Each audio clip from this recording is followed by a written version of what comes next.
comments come up. Sometimes I have a problem with both LinkedIn and with my personal account on Facebook. So if I don't acknowledge you right away, I will.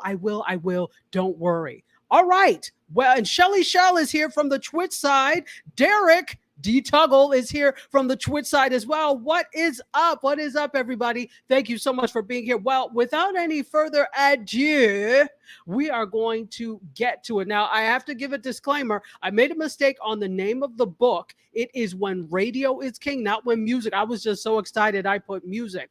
But, when music and radio were king. But the name of the book is When Radio was King. And so ignore that on the intro. But right now, we're going to get to it and welcome our special guest, TC Tompkins.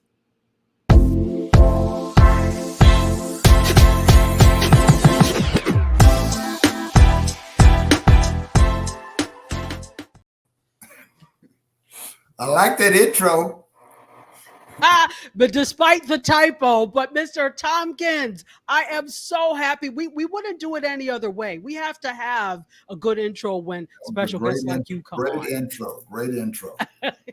Sir, how are you? I'm fantastic. How are you today?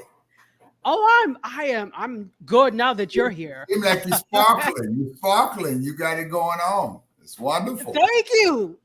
Thank you, sir. Thank you so much. Well, if you could do this, I'm really excited to get the conversation going. Would you mind introducing yourself to the audience and tell them a bit about who you are? I am TC Tompkins. I've been in the music industry for some 55, probably 60 years. Started with Stax. Worked with ABC, Capitol, CBS, and Epic.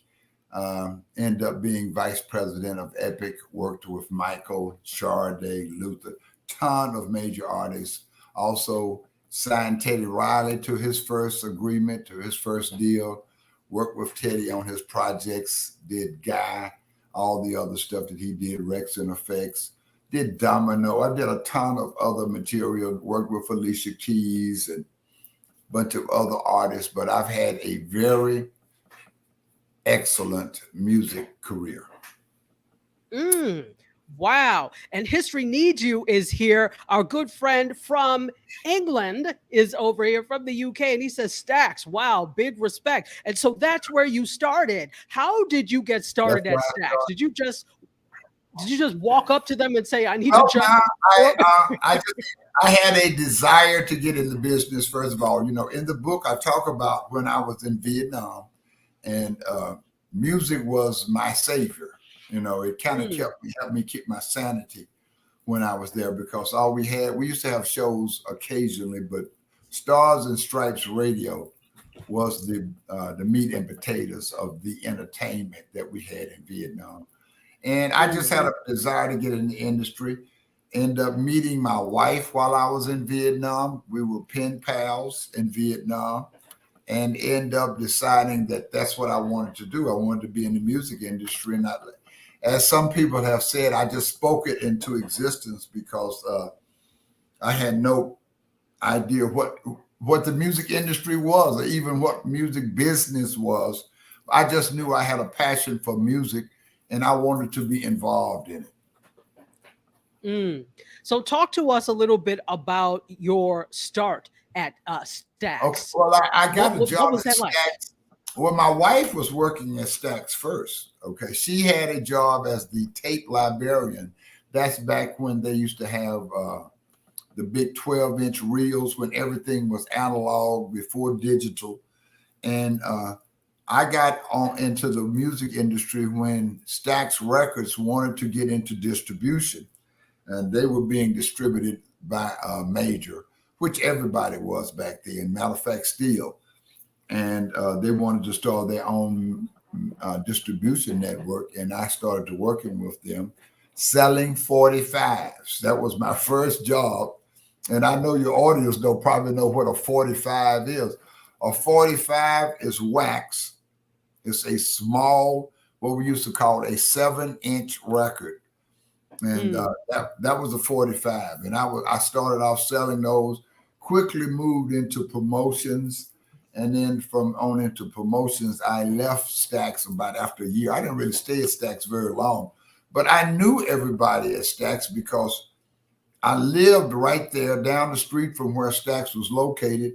And I was in the jewelry business before getting into music. And I used to sell a lot of the guys custom jewelry. You know, I have rings made up. They design what they want, and I'd have them made up. So I got into the industry through sales. Interesting. So you said Stax. Were you involved with Watt Stax at all? No, that was before I got there. I wish I had been. When I got to Stax, I did get a chance to work with Isaac Hayes. I worked with Bar Hayes. Let me see who else. And I also met Richard Pryor while I was at Stax. Wow. Richard Pryor was signed to Stax. Nobody seems to have known that Richard Pryor's first project, That Nigga's Crazy, was on Stax Records. It was on a custom label that Stax Records had called Fantasy, I believe it was. Wow, I didn't know that. Yeah, I met Richard. He came in, flew down to Memphis, stuck his head in my office and said, "What's up, motherfucker?" That was how he introduced himself to me. Wow. I never forget that. Yeah. Wow. So was that a comedy album that yeah. Okay. Yeah, That End Is Crazy was a big project. I'm sure it is platinum plus by now, but it's still available. You can still find it. Wow, that's amazing. So we're going to take a few comments because we have a question for you from History Needs You. Who did you work with over at Stax? Well, I wasn't there very long. Only artist that I really got acquainted with was Albert King, Isaac Hayes, Tim Prees, Bar Hayes, and never worked with the Staples or any of those people. But like I said, I was only there for about a year. I left Stax. I left Stax because I could see the handwriting on the wall. Stax was a great place to work, but they weren't very business savvy. You know what I'm saying? Like I said on another interview I did is, I on my first promotional job, first time they sent me on the road to visit radio and to work radio, they gave me a expense check for $800, which I never had to account for. I never had to turn in an expense report or anything. So I knew just from that incident, they weren't going to be in love. They weren't going to be in business. You knew to start packing up your stuff right away. I started interviewing for another position at Capitol, and I went to work for Capitol. That's when I really started. That's where I really started to sinking my teeth into the promotions part of it. Okay, so let's talk about that in just a moment. So we got that question. Want to say hello to After Dark with Johnny Ray. After Dark with Johnny Ray is excited to be here and says that you are such a legend. So you definitely are, because I'm excited. I'm geeking out right now that you're here. And yes, Shelly Shell, he did say you've been in the business for 55 years, you said, right? I've been in over 50 years. I started in 71. So you can do the math. Yeah. Okay. I won't be doing math because that's not my strong suit. It's over 50 years. Yeah. Over 50 years. Fantastic. Serena is here. And in case you didn't know, sir, we have an imaginary food truck that is real to us. See that. I see all the bread. Oh, yeah. Yes. So you can't tell us it's not real. And MC Curtis does the screeching sound for the food truck. So this is very real to us. So welcome to the fold. You doing a wheelie on the food truck. Okay. Yes, exactly.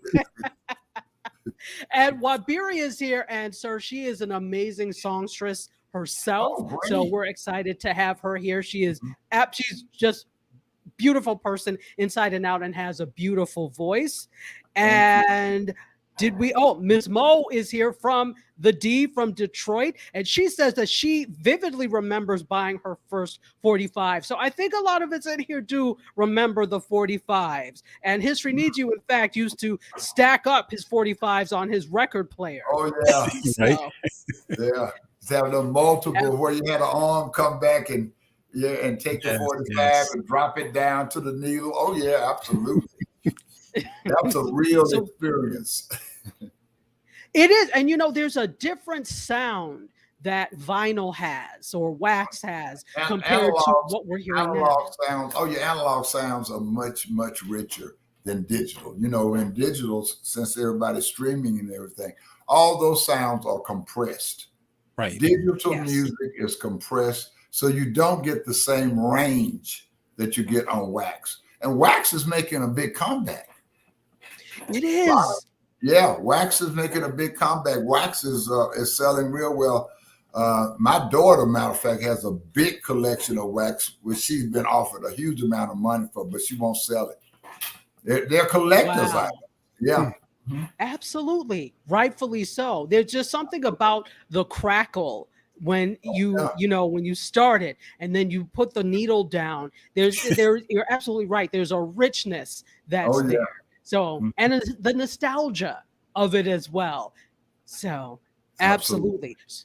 So we have another question for you, sir, before we continue on with what you were doing at Capitol Records. What are some of the pros and cons you've seen in the evolution of music, of the music industry since you've started? Man, you don't want to get me started. Yes, we do.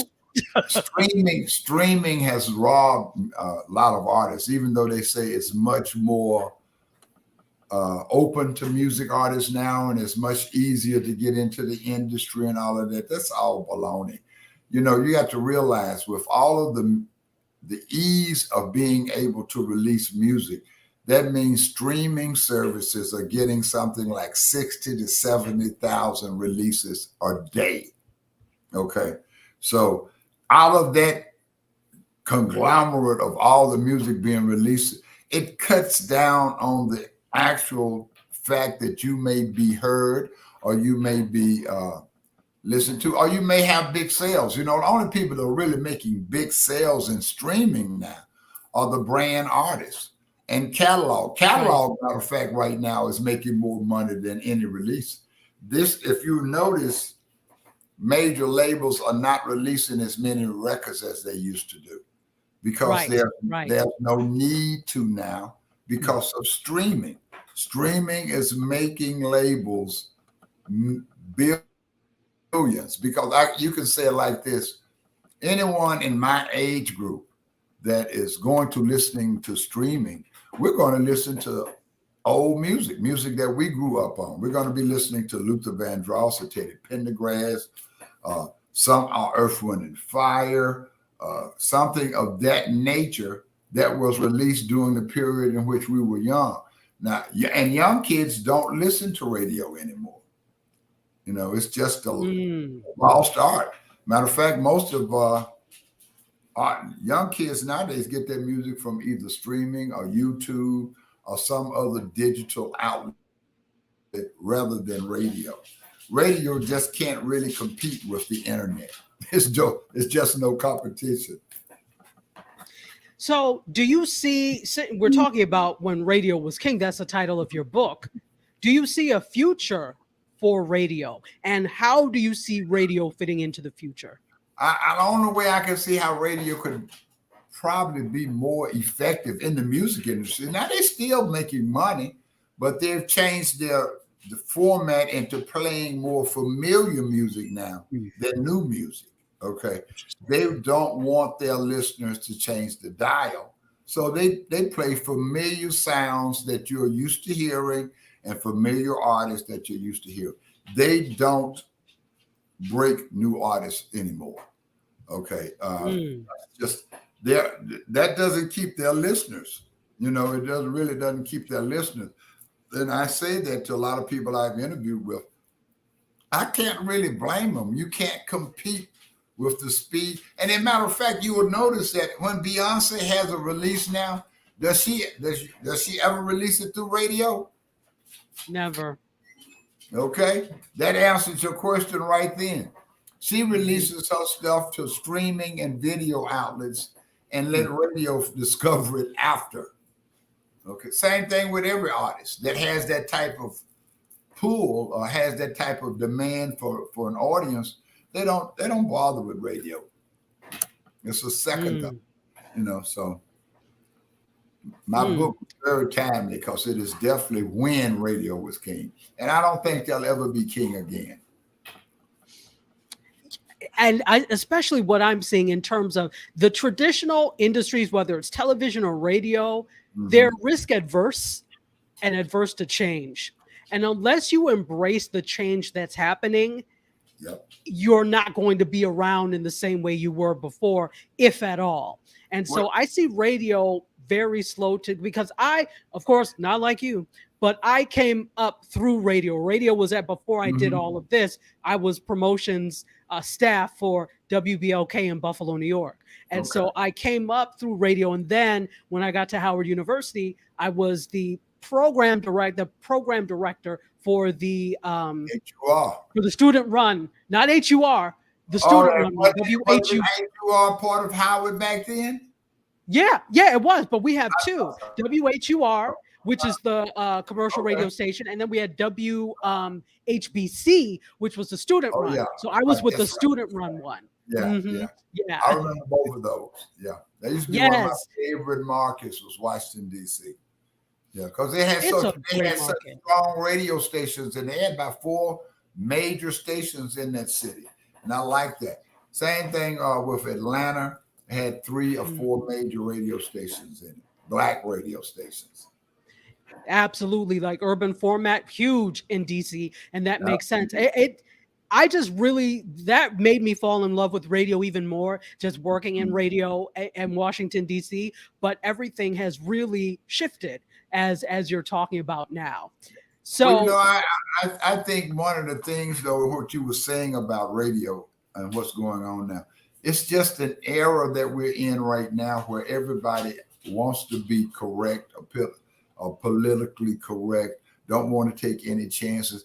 Someone was talking about all the old time athletic stars that we used to have, how they would risk everything to support black things. How Jim Brown and Muhammad Ali and that era and those type of men, we just seem to be vacant from the scene right now.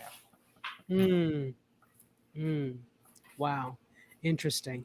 Yeah. So we have a comment from, I can't find it now, but Derek said that he is friends with your daughters and did not know that you were their father, and that it is such an honor for him. My girls try to keep that they're my daughters on the down low because a lot of people, once they find out they're my children, then everybody want to be their friends, or they want to be, so they like to build their own credibility without using me as a crutch, as they would put it. And I like that. I like that in them. Very few people know that I'm their dad. Well, and they can hold their own because they're absolutely amazing. Yeah, well, I raised them. They got strong backs. Yeah. Yes. Yeah. Yes. Strong backs. Yes. Absolutely. Absolutely. And Marisa Tigney is here. Hello, Marisa. And I saw you over here and Kami Jamila is over on the Facebook side on my account and says hello to you, Curtis, as well. And Marisa says over here, TC talking about selling 45s. You already know he's got a deep history in music. Respect to you. 45s. Yeah, they go way back. Way back. Absolutely. Mm-hmm. So Derek has a question for you and asks, what are your thoughts on the introduction of computer-generated instruments to the business? Also, how do you feel about how many songs are enharmonic and use auto-tune? I hate auto-tune. Auto-tune has made it possible for me and you to be singers. It's taken the pureness out of it, I think, It's just too much electronics involved with music now. That's one of the reasons why I used to like The Voice when it was the TV show The Voice. Yeah, The Voice. Yeah, there's no people. They don't get a chance to see the individuals. They don't do anything but hear their vocal skills. And that's really kind of reminds me of what it was back in the day. Because now to be an artist nowadays, you've got to have the complete package. You just can't be an ugly person with a great voice. If you're an ugly person with a great voice, it has to be a monster of a voice, because in figuring and picking artists nowadays, they pick the most attractive, the most physically fit, a lot of the stuff that has nothing to do with music. Okay. They go for the aesthetics of it because of social media. Social media has added that element to the industry. So do you think that social media is a bad thing for the music industry? It's a horrible thing. Okay. Do tell why. Social media benefits of being able to be in contact with your friends and seeing each other's pictures and envying all of their vacations and things. That is one thing. But it has turned into a monster on how it has made young girls feel, because of all the photoshops and all of the imaging and things that they do on there, and how it has spread hate and political hate and things of that nature. It has made people so impersonal. The digital world. Matter of fact, it was something on the news the other night, and they're saying that America is suffering from loneliness like they've never seen before, and it is because of digital media. Anytime you walk up to somebody, this is what they're doing right here.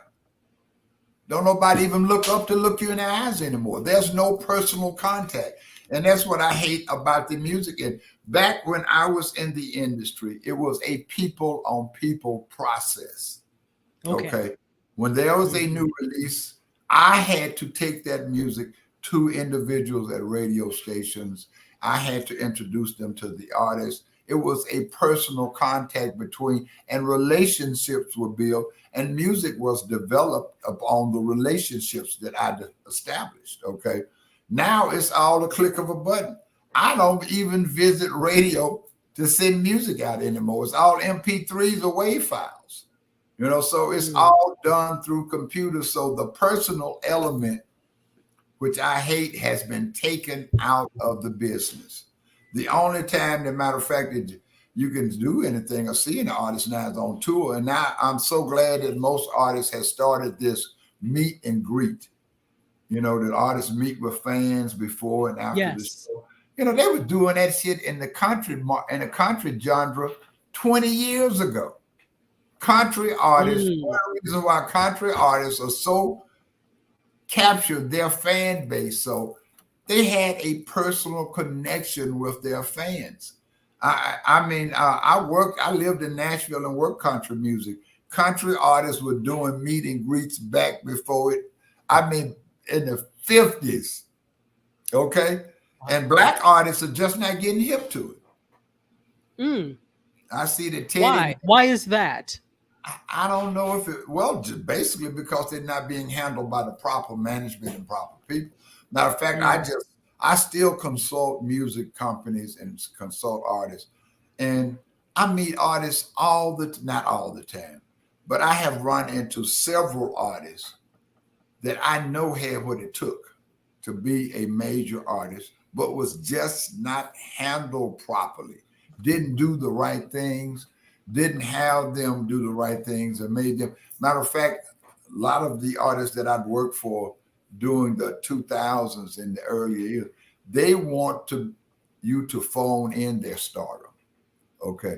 When I phone in their stardom, they want you to go out, break it on radio, break it on social media, and call them when the job is done. They have no participation in the whole process. You have to have participation in the process. You got to get out there and swim. You know what I'm saying? You got to get in the Right. streets. You got to meet people. I don't care what you can do online. Nothing beats person to person.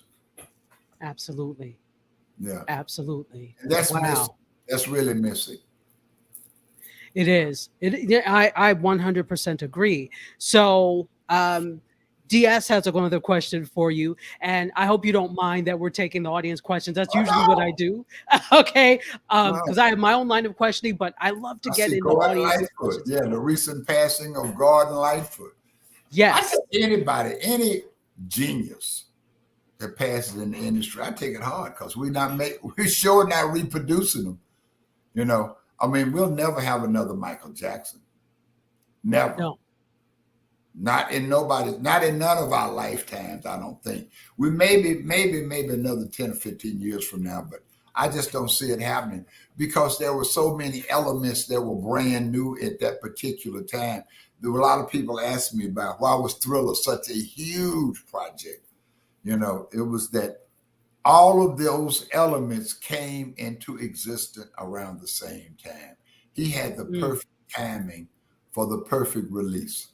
He was right at the cusp of becoming the monster that he was, because up until that point, Michael had never produced or written any of his own material before. Okay, so Thriller was the first time that happened. Off the Wall.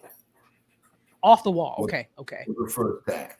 Yeah. Okay. He wrote and produced some of the tracks on Off the Wall. That was his. He was elated about that because he'd always basically carried the family, the Jackson Five. Anything that he did, it was billed as the Jackson Five. And after they came to Epic, it was billed at the Jacksons because Jermaine remained at Motown. Okay. So it wasn't the Jackson Five anymore, just the Jacksons. A lot of people don't realize the difference there. Yeah. And this is when you were at Epic because Thriller was on Epic Records, right? That's when I was Epic. Okay. When we signed them, it was the Jacksons, and they did several projects before Thriller. They did Destiny and Victory, and I think one other track. I know I worked with Michael on 5 or 6 projects, and those 2 were with his brother, and worked with him on his Victory tour that he did. Yes. Yeah. Mm-hmm. What was that like working with him? Well, I mean, it was, I guess at that time in my career, I thought I was the shit too. I mean, I got to be truthful about it. I was 20-something years old. I met Michael, and I felt like whatever Michael and them had done, we were going to improve upon it, which we did. But Michael was a very surprising artist, very not as arrogant and as cocky as you would think he would be, as being as good as he is. He was a very humble person. He was very aware of his surroundings, very business savvy, more business savvy than a lot of people will ever give him credit for. And without the pretentious stuff that he put on for the public, he was a regular guy. I mean, it took me some months to work up a friendship with him, which I explained in the book that I had to adjust my temperament, would be the best way to put it, to get, to start getting along with Michael. Because I'm a very, I guess, loud person, not loud, but I was aggressive and sort of ambitious. And Michael was a very soft-spoken, very laid-back person, and I would have to talk to him in this type of tone, okay, instead of raising my voice and going off like I usually do. I'd have to talk. I'd have to talk to Michael like this, okay, and I finally licked it and kicked it in the behind, and we became big buddies. I mean, he used to call me all the time. We talked about everything. I was with him with some of his girlfriends, which a lot of people don't realize that Michael had girlfriends. I was with him at some of his things like that, and I spent a lot lot of time with him at his mother's home, in the studio with him. Him and Quincy. I got to meet Quincy when I worked with Michael. But all of that, like I said, all of that is in the book. I didn't talk about some of our private conversations, but I did divulge a few of them. That I was concerned about him, especially during the 90s when all these suits were coming up about him being a child molester. I spoke to him about it. We talked about it. He told me it was all about the money, in which it ended up being, because the kids that sued him confessed later on that it was about the money. And then I tell anybody that suspects Michael of being a pedophile, I've never known anybody that could be under investigation by the FBI for 10 years. Michael was under investigation by the FBI for 10 years. Never found nothing. Never found nothing. They even took pictures of his privates. I mean, nobody should be invaded like that, and that's the price he had to pay. A lot of people are saying now that he was murdered, Wow. Because Michael owned almost all of Sony's publications, publishing, and he was trying to buy Marvel Studios. Wow, now that I didn't know. That's right. He was he tried to buy Marvel Studios before they were even doing movies. Even before Marvel thought about doing movies about superheroes. Michael saw that coming. And he wanted to buy Marvel Studios. And he had the money to do it. So he was a futurist of sorts. He saw what was happening. Wow. He saw the value of publishing back before anybody. He was buying up people's publishing back when he was a kid. He owned all the Beatles. He owned all of that stuff. Right. He owned almost every piece of music that Sony had in his catalog. Matter of fact, I don't know if you know about this deal, but Sony just gave his family $500 million for half his publishing. Not all of it. $500 million for 50% of his publishing. I had heard about that. Wow. That's a lot of money. And everybody was talking about Bruce getting 300 million, so-and-so getting 200 million. It's pennies when you get $500 million for half of it. But another thing I could tell you, Michael's image and his likeness and his music outsells now every artist in the world, even now. His stuff, matter of fact, where you talk about the images of all the dead people that like John Wayne and Marilyn Monroe and John Dean, Jimmy Dean, all that. Yes. He makes more money than all of them put together. True. You don't know that anybody else who's got a play on Broadway. Michael Jackson. He's got a show in Vegas that's that dance. The Cirque du Soleil. Cirque du Soleil. He's got that, and he got one overseas. So I mean, he's a money making machine. That's why a lot of people think that he was murdered. Wow, interesting. It'll be interesting to hear more about that theory. Yeah, I'm just saying what I've heard. I really did think it was something shaky about it with him ODing on that drug he used to use to sleep. But yeah. But with all the injuries and wounds, half of Michael's scalp was burned up. That was the wig he used to wear. Because of the Pepsi commercial. Right. Yeah. Wow. This is so interesting. I want to get to some other artists and some other things that you've done and work with, and get to some comments as well. One of my favorite artists is Sade. This Not man. only because she's half Nigerian, like, and I'm Nigerian, but also her music is just timeless and classic. She's like one of the only artists I know people will wait for years for her albums and be okay with that. Absolutely. They just Absolutely. want her to come Yeah, back. Nobody's angry. Go ahead.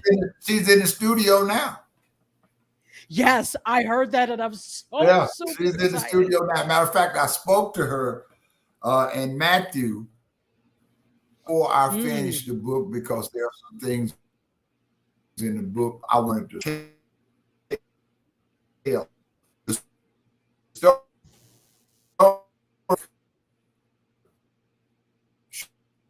Sade. That format of music happening in America then. You know, it was I was starting and the death of disco. So there was no contemporary outlets for that type of music whatsoever. So Epic didn't know what to do with it. I figured out a marketing plan that worked. I went to London and met with her and convinced her of my plan. She did not agree with it, but I was arrogant and knew what the hell I was talking about. And I told her she didn't know what she was talking about, you know, and I proved her wrong. I think we kind of had a little bit that I couldn't do what I said I could do, you know, but we got to be very close. I did a big tour with her all across the country, went to all the major cities, went to watch. We did a big party in Washington, D.C. Oh. Yeah, sure did. Did a big press party in D.C. with Sade. Mm-hmm. You know, what was? Mm-hmm. Go ahead. No, I just Go said, ahead. well, once she came over, once she came over and we spent a lot of time together, that album, which nobody thought would ever happen in America, ended up selling 20 million copies. You know, but she's a goddess in Europe. And this is what I was about to say. You know, there's a lot. Yeah. The UK is brilliant when it comes to music. Yeah. Europe is brilliant when it comes to music. After Sade, or well, did you all start to look more toward the UK? No, we're doing that period. It was just a lot of UK artists. If you remember, there was The Clash. Yeah. There was Culture Club. Yeah, there was Adam Ant. There was a ton of acts coming from Europe during that period. And matter of fact, that was who was getting all the MTV play. Was all the European rock and roll bands. Absolutely. But amongst those, were there a lot? She was one of the few artists of color. There was only one other one that I can think of. Doggone it. I can't think of this boy's name. We thought this kid was going to be big too. He was on Columbia that had I can't think, it'll come to me. But it was another black artist that was in the UK that had a big record that was on Columbia Records. I thought there was going to be big things from him too, but he just did not have. The thing that made Sade is that she, and I told someone else this, I knew from the first time I met her, her creativity was all in her music. It is hard for an artist to represent material that they have not had a part of creating. Okay. And she helped create the music. All the music on there represented her. So you have a natural feel about that you're in your own skin. You know what I'm saying? You're not doing something that is different to you. So I mean, you present it better and it comes off better because it's you. And I always tell any act that's trying to develop material, make the record about you, something that you have experienced or you have lived, you know, and it just makes it more personal. It makes it more adaptable to your audience. Wow. That makes perfect sense. So we're going to take some comments and then I want to turn to some more about the book and the industry because this is fascinating. First, let me say, if you're just joining us, welcome to the fold. You are watching Mediascope, all things media, tech, and pop culture. We're here every Wednesday at 6 p.m. Eastern Time on a whole bunch of different platforms. You maybe the one that you're watching on now, or maybe you're watching the replay. We're happy to have you here. Today, we have the distinct honor and pleasure of having T.C. Tompkins, media mogul, music mogul, radio mogul in our presence and our midst, and we're super excited to have him here. And we're actually going to take some comments and questions. Let's see. DS says that he's in love with Sade as well. Sade is an amazing talent, so soothing. And Derek says yes, she and Stevie Wonder we will wait for in terms of making an album. Right? Monique Walton is here and she loves Sade's music. Hello. And also Tyra Gardner. You were on Dr. Tyra's show. She is here. Yes. And she says hello to you. She says hello to you. Hello, and yes. Derek asked, were you talking about? Yeah, but Terrence Trent D'Arby, was he? Yeah, that's who I was talking about. That's the dude right there. I thought that kid was going to be big. Yeah, I really absolutely. thought he was going to be big. Yeah, Terrence D'Arby. Yeah. Loved his voice. Yeah, I loved him. It just went away. Just, yeah. Mm-hmm. Yeah, it's whatever happened to. Yeah, absolutely. Yeah. He was absolutely one of the acts that came back in that period and had a couple of hit records and just disappeared. I don't know what happened with him. I don't know either. We need I can tell you this: all my friends that are married, women friends that are married, husbands, whenever I get to talk about Sade, they get upset because all of their husbands are in love with Sade. I had a lady. Matter of fact, I had an interview with a lady. Husband didn't want to hear about nothing else in the interview. Asked him to talk about Sade. That's all he wanted. I could hear him in the background telling her, ask him about Sade. Ask him about Sade.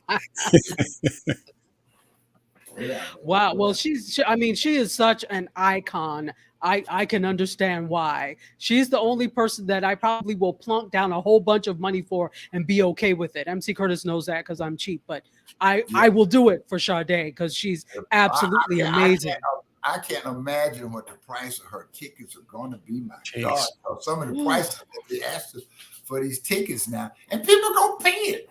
They don't care. They're gonna pay it. I know if you can pay $2,000 to go see Taylor Swift, you can sure pay it to go see Sade. So will Sade be actually on tour, or is she just actually in the studio? If she's doing a project, she's gonna definitely tour. Wow. Okay. Good stuff. Good stuff. Yeah, she's very particular. I mean, I love her, but she's so sheltered about her image. I kind of understand it, because there's some.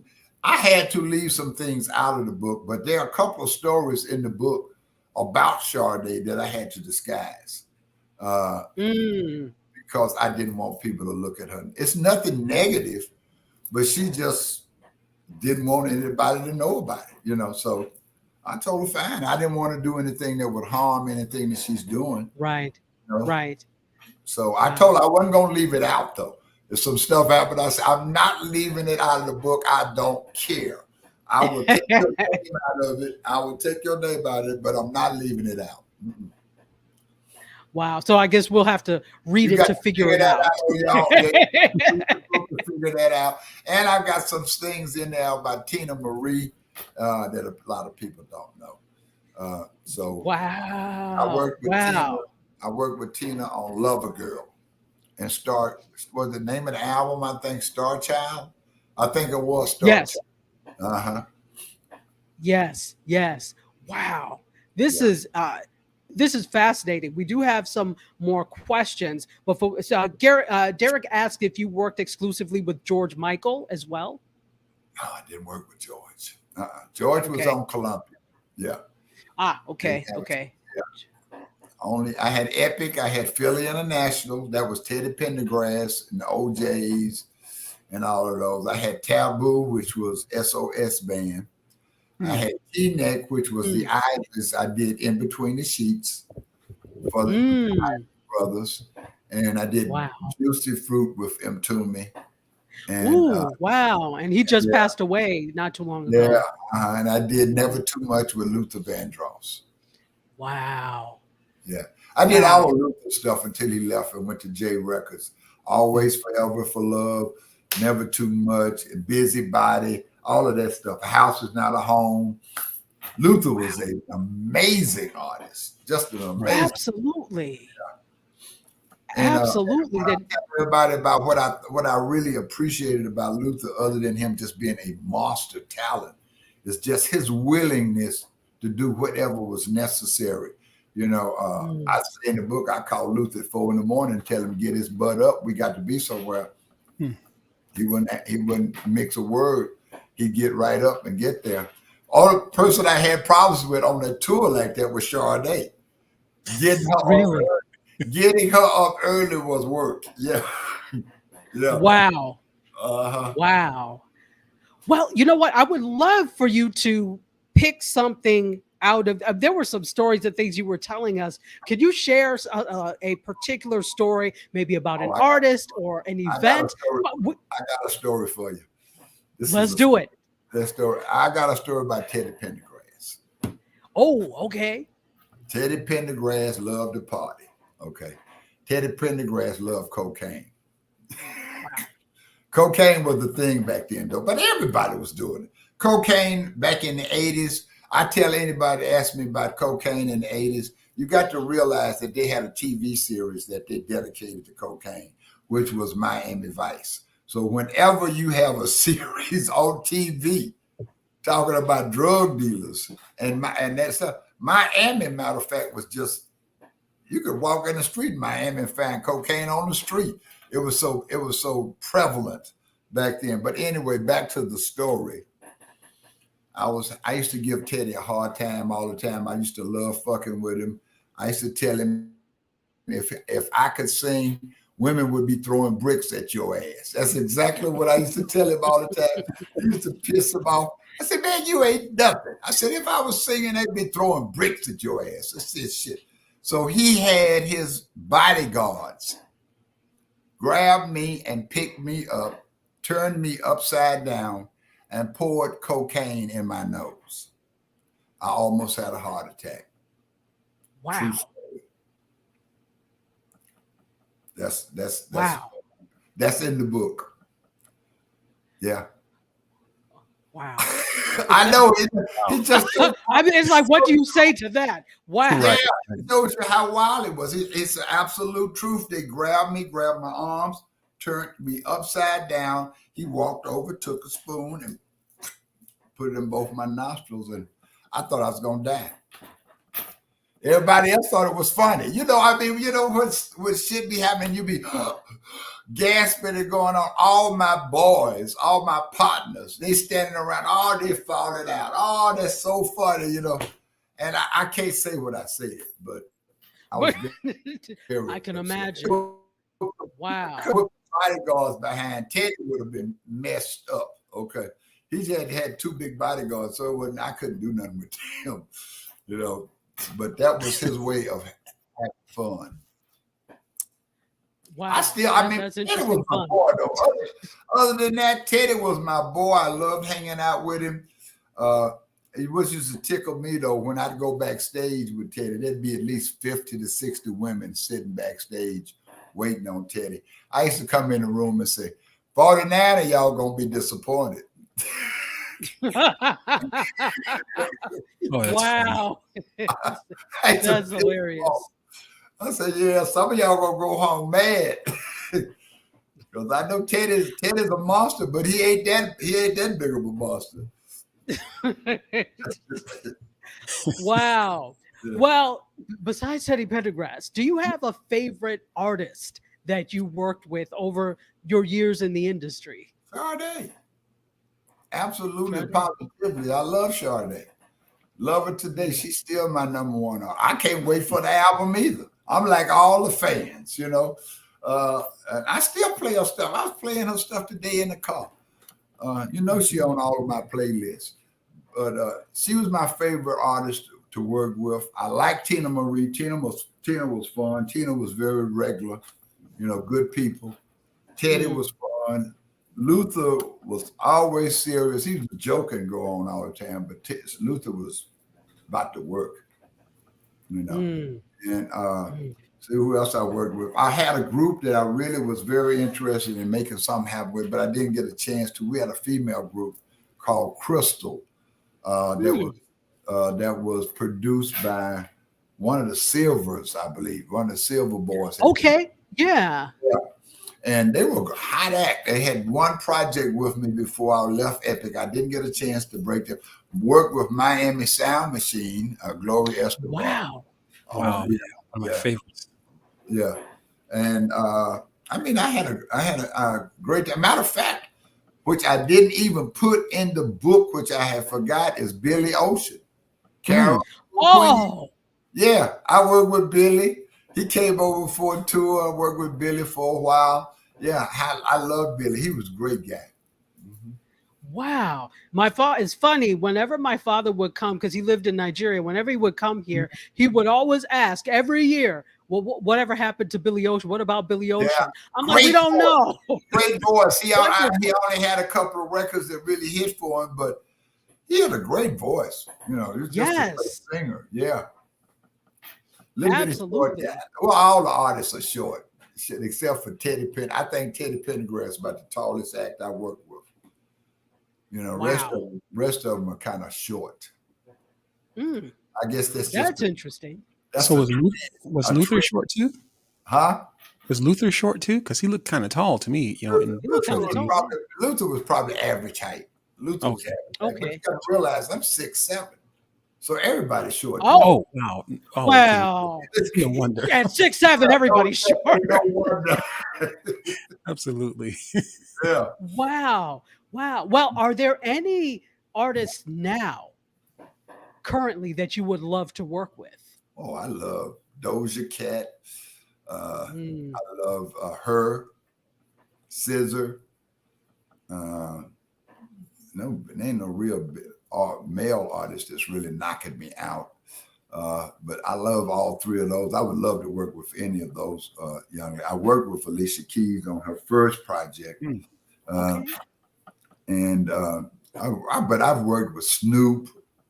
I worked with Gucci Mane. I worked with Flo Rida, a whole bunch of hip hop and dance acts. Wow, interesting. So how was it for you actually working with R&B, working with some other types of music, and then working with hip hop artists? What was that like? Do you see any difference? Well, the only difference in hip hop artists is their language. Okay. It's a bunch of MFs and niggers and all that kind of stuff. I had problems with some because of, matter of fact, I had a problem with Flo Rida. Matter of fact, his people were threatening me. Okay. Oh wow. Oh yeah. But I like I say in the book, I work with tons of major drug dealers. Okay. So threatening me don't really raise the needle. You know what I'm saying? Right. I give them my home address. Matter of fact, and when I was at Epic, I worked. You got to realize that the Italians were running the music industry in the 80s. Okay. Wow. Before the 80s, it was the Jews. But back in the 80s, it was the Italians that ran the music industry. So I dealt with all sorts. My boss was Italian, Frank DeLeo. Took it. Wow. Over at Epic? Yeah. The guy that ended up managing Michael Jackson was Frank DeLeo. If you ever seen Goodfellas, the movie Goodfellas. Yeah.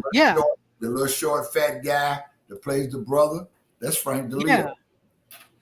Oh. And that movie is really true to life for him, too. Wow. Yeah. You have lived a life. You have really lived a life. This is interesting. So absolutely. So we want to be respectful of your time. But before we let you go, make sure if you have any other questions or any other comments for Mr. TC Tompkins that you put them in now before we go, because we actually are going to, he has been so gracious, and we are going to give away his book, When Radio Was King. It is a read, and if you hear all these stories, go ahead. Yeah, I wanted to let them know if they think that was something.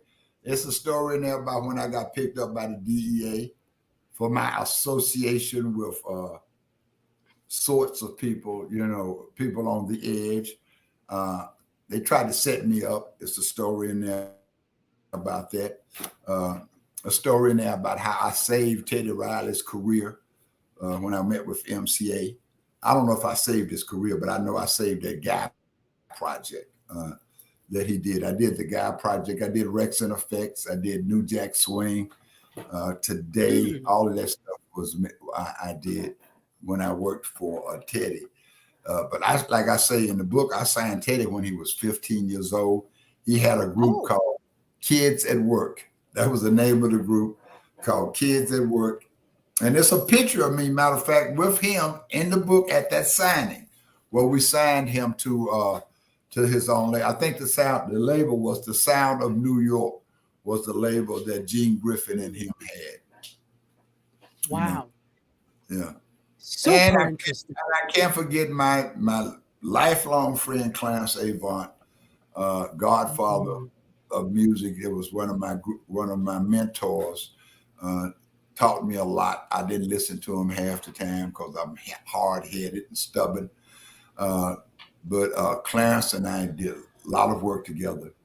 Matter of fact, Clarence has introduced me to Jimmy Jam and Terry Lewis, which did SOS Band, and Alexander O'Neal. They did Alexander, which I worked with. And I worked with Rod Temperton, which is the writer that did Off the Wall. He wrote a lot of songs on Off the Wall. He also was the keyboardist for a group called Heatwave. I know a lot of people won't know. Yeah. That. You know Heatwave. I worked with Heatwave. I do, yeah. Heatwave was going to be a big group, but the lead singer got paralyzed in a car accident. Yeah, I remember that. Johnny Wilder. They were from Dayton, Ohio. There was a lot of great bands used to come out of that area, man, back in the 70s. Yeah. Ohio had a really big thing going on. Yeah. Daz Band, Ohio Players, came up out. Roger Troutman. Yep. Wow. So I worked in the Midwest for a long time. I lived in Chicago, which is in the book. And matter of fact, as hard as it is to believe, I think I enjoyed Chicago most of all because back then I worked for all the labels. I didn't just work for Epic. I worked for Columbia, Epic, and all of them. So I worked with Herbie Hancock, Bill Withers, Minnie Riperton, Johnny Taylor, Tyrone Davis, George Duke, Marlena Shaw, Patti LaBelle, Gladys Knight and the Pips, Marilyn Davis, Billy McCoo, the guys from the Fifth Dimension. So I had a great time in that market, working with all those multitude of acts. And it's all stories in the book here about all the stuff I used to deal with them, which I loved. And it's also stories about the racism that I dealt with in the 70s and the 80s and stuff like that. But, if you're Black in America, you're going to deal with that. Absolutely. So before we get to our giveaway, what is next for you? Because it doesn't seem like you're anywhere near done, even though you have all these great stories. What is next for TC Tompkins? I'm looking at a few artists right now. I'm in negotiations now with a couple of artists to do consulting and management. One artist I'm real geeked about. I hope she can get this contract cleared up. I got a business partner here in the city. Then we worked with a lot of Houston artists. And I've had real good success with a lot of acts out of this town. This is a very surprising city as far as music is concerned, and which a surprise to me, because I moved here after I was consulting so many companies down here, I was flying back and forth down here all the time. So shit, I said, I moved down here, which I had kind of gotten sick of Memphis. Memphis had sort of changed. It wasn't the same city it used to be when Stax was open there. And Houston is a much more diverse market. Very surprising is being in the state of Texas, like I asked you about Florida. Being in the state of Texas, that it is diverse as it is, and as many music people are there are in Houston. Wow. But Well, we can't. But I'm still working with music, and people want to contact me as TC Tompkins LLC. I definitely do work with material and new artists. Absolutely. MC Curtis, can you take down like this so that we can put up the link if anybody wants to contact Mr. Tompkins? So tell us again. It's TC Tompkins LLC, and let me give you because I got a brand new number. Okay. I got a brand new phone number. Okay, here it is right here. Oh yeah. You're okay with putting your phone number out there on the? Yeah, absolutely. Yeah. 281-845-2012. Can you repeat that again? 281-845-2012. Okay. And it would be forwarded to me. So yes, absolutely. So put that, if you could please put that on a banner so that we could put that up if anybody wants to contact. And also, your book is available through you and Amazon, everywhere. Correct? I would prefer everywhere. I would prefer you going to my website, whenradioWasKing.net, because Amazon. When you buy it at Amazon, Amazon keep all the money. I get a few dollars royalties. Okay. When you buy it directly from me, I keep about 40% of the profit on it. But it's everywhere. It's on Barnes and Nobles, Amazon, Apple, ebook. Only thing I don't have yet is an audio book, and I'm working on that now. Okay, and D. Carpio was asking if you were going to do Audible. So there you go, D. He is working on the audiobook as we speak. So let's do this. We are going to give away one of his books. Make sure you support. Make sure you go to whenradioWasKing.net and buy it that way. And he has graciously gifted us a book, and we're going to give it away. So this is what you do to get the book. You are going to type #radio in the comments. So I'll give everybody a little bit of time. Go ahead and put #radio in the comments, and I'll give a little bit of time, and it will aggregate everybody who puts that in. So go ahead, do it. And I know there's a little bit of a delay. Again, you got to pick the winner. Oh yeah, we're gonna watch. It's gonna happen now, live in real time. Okay. We have a little tool. So put hashtag and then radio. So Derek, why is there a 28? You don't follow directions. I said put #radio. So you will get an F in my class. Because it may not pick it up if you have any. So all we need is hashtag and then radio. Okay, so I think I'm going to give a little bit more time. I think we have everybody who is going to put it in. So we're going to start collecting the comments. Hold on. Let me share my screen. It's been a minute since I've done this. Present. Share screen. And we're going to do this giveaway tool. And I am sharing. All right. Can you see it? Not yet. I see that icon. Okay. Hold on. Let me add it to the stream. Okay. You see it now? Yep. Yeah, there we go. Yeah. Uh-huh. Okay. So I'm going to start collecting the comments. I think we got everybody. There's more than that. All right. I think it will congregate everybody. Let's go. Here we go. Oh yeah, I see it popping up. Mhm. Monique Walton on YouTube. You are the winner of this book. Yay, All right, Monique. Give us Yay. that. Give Congratulations. me your address, Monique, and I'm going to personally autograph it to Monique. Good stuff. Good Oh, stuff. see, look at that. And you get a personally autographed copy. What? Look what happens when you watch Mediascope, people. So, Monique, you can contact either you could give it directly to him, or you can either contact me and I will forward the information. Make sure so that he can get you your book. Fantastic. So, congratulations. Yay. All right. Mr. Tompkins, is there anything you want to leave us with before we let you go? I just want to say thank you for having me. You know, I appreciate your time and your energy that you did for putting this together for me. I am open to anybody that would like to, get the book or ask me questions about the book. And if you get questions after we're through, just forward them to me. I'd be more than happy to answer them.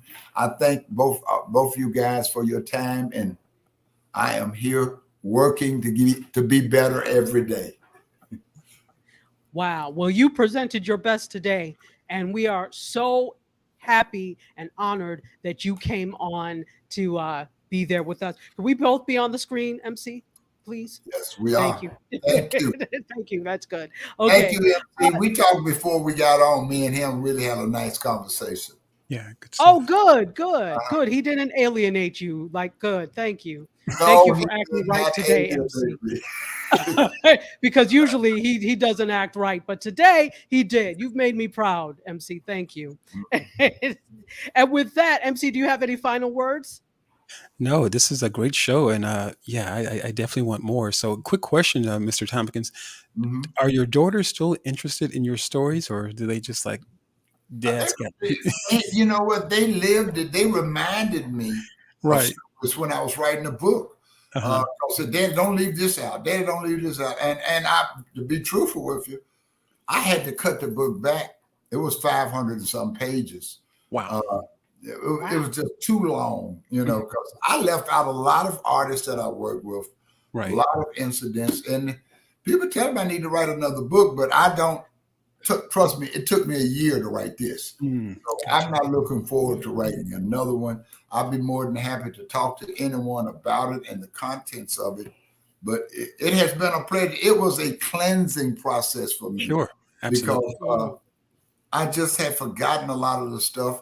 And then I'll be truthful with you, I had a lot of vindictiveness in me for some of the things and some of the that had done stuff to me, because you'll read in the book that when I left Epic, they had all kind of lies out on me, but I had become a crackhead, all kind of stuff. But hatred, and it's a hard thing for me to face up, because I don't dislike or hate anyone, but me being the #1 label in the world and having Michael Jackson made me a lot of enemies.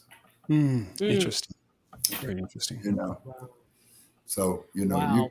you can't be good at something without pissing somebody else off. Absolutely. That's true. That is true. I That is don't know true. why we like that, but that's just our nature. Yeah, comes with the territory for sure. Absolutely. Absolutely. Wow. Well, we thank you for coming. Thank you. And I would love to have you back. You are such a joy to have on. Once you get a chance to digest more of the book, because I know some stuff in there you're going to want to ask me about. So we can come back. Absolutely. Okay. Absolutely. As I get through it, we'll do this again. Thank you you. so much, Mr. Tompkins. You are amazing. And to everybody else, thank you so much for watching. Thank you for spreading love and giving him love. And make sure you support the book, When Radio Was King. Go to whenradiowasking.net. He also has given you contact information. If you have any questions and you want to contact him or interested in working with him, please contact him. And with that, we are going to end the show. We love you for watching. We bid you adieu. You guys, myself, and all of this, and Mr. Tompkins, we are going to exit stage left. Until next week, cheers. Bye-bye.